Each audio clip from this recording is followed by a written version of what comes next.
So if this package passes, do you intend to send more rescission requests to Congress? Senator, that's up to the president. It's certainly an option. It's an option that I've stated publicly that we will strongly consider, but that's up to the president.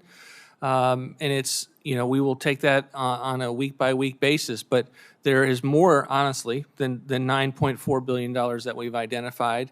There's $163 billion in fiscal year 26 that we have identified for less spending than So these prior were bills budgets. that this committee approved on a bipartisan basis. How many packages are you talking about, and what are they? Again, we have no decisions on those have been made, but we do want to see how successful this effort is. When I went through the confirmation process, you specifically were reminding me of the Impoundment Control Act's process to be here and to bring forth rescissions if we find waste, fraud, and abuse, and to give Congress an opportunity to vote on those, and that's what we're here to do. And, Well, and again, I think you're also making a point about process. From Gerald Ford to Bill Clinton, it was totally normal for the appropriations process Correct, to and I consider will just rescissions. remind all of us that the Appropriations Committee worked on those in a bipartisan way. They were not partisan packages that were sent up. So what I'm hearing you answer me is that there will be more. You don't know how many more, but there will be more. So this committee and this Congress could spend a lot of time going forward on requests for cuts if this package passes. Director Vogt, when asked about this request, you have said that no matter how Congress acts on this request, impoundment is still, quote, on the table. And in an acknowledgement of how unpopular your cuts to bipartisan priorities are, you even publicly said you may well try to do an end run around Congress by requesting rescissions in the last 45 days of the fiscal year, and then pretending that even if Congress fails to approve them, you can rescind those funds anyway. So let me tell you, that is not how the law works. The president does not have a line item veto, much less a retroactive line item veto. Your notion of this pocket rescission defies common sense and, by the way, the plain text of the law.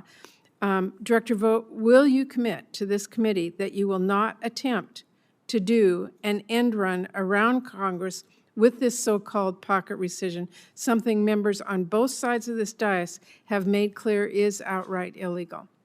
Senator, there's a lot of mischaracterizations into my previous comments. I would just say that we believe that we have, under the law, numerous options with regard to how to achieve savings, including rescissions that are timed at the end of the fiscal year.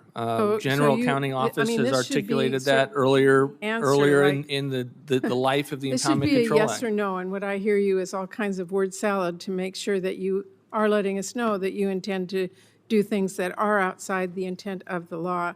And it has also been reported that you are considering sending Congress a massive deferral package under the ICA in an attempt to run out the clock and avoid legal scrutiny of this administration's illegal freeze before ultimately impounding the funds at the end of the fiscal year. Can you commit to this committee that there will be no deferral package? We certainly are aware of the deferral provisions in the Impoundment Control Act. There are specific statutory requirements there that if we are in a situation where funds may meet those definitions, they are certainly on the table. But again, we have made no decisions. The president has not made any decisions with regard to those different tools that exist. And so I'm here to talk about one package. There's been one decision on one package, $9.4 billion. Director Vogt, I just want to be clear to all of us about what's going on here. You are actually telling Congress, in total disregard for Congress's Article I powers, that you and the president will just impound or rescind funds that you don't agree with on your own. And Congress, I will say to all of my committees, should not stand that from this president or any president in the future. And I think that's really important as we consider this. Quickly, Director Vogt, to justify the $8.3 billion you propose in foreign assistance, you've argued that these funds were used by the Biden administration for woke programs or things not aligned to Trump priorities. That's not how this works. Whatever the Biden administration may or may not have done Most of what you are proposing, as has been talked about here, to rescind is Congress provided this administration in the FY25 CR, the same CR that President Trump signed into law in March. And while Congress has provided instructions for target countries and sectors and purposes, this administration has flexibility to determine how best to meet those bipartisan objectives. So you are waving around a tiny cherry-picked list of past initiatives funded by those accounts. It's irrelevant when the simple fact that you and this administration now determine how those funds are being provided by Congress and are specifically put to use, and yet conveniently, you have not spelled out for this committee and the public what you plan to cut if this package passes, even if you ask us to vote on it.